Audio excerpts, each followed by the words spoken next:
Hey, so check this out. I bought a exhaust recirculating valve, and you can see this one's pretty gunked up anyway. So it's basically it's worth changing. But one thing I noticed is as I'm taking it off, where's this hose? Oh, it's right here. This hose that goes right. This is that gooey.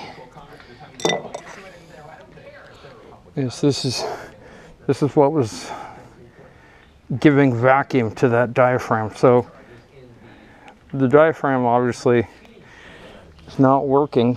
I am replacing it, but it doesn't help the fact that all that stuff was ruined.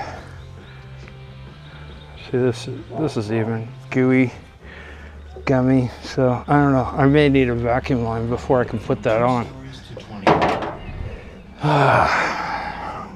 Basically, all the vacuum lines, I would say, that are part of all these vacuum connections, they were all rotten. And this one, you couldn't see because it was below the exhaust recirculating valve, ERV or whatever that thing is, ERP.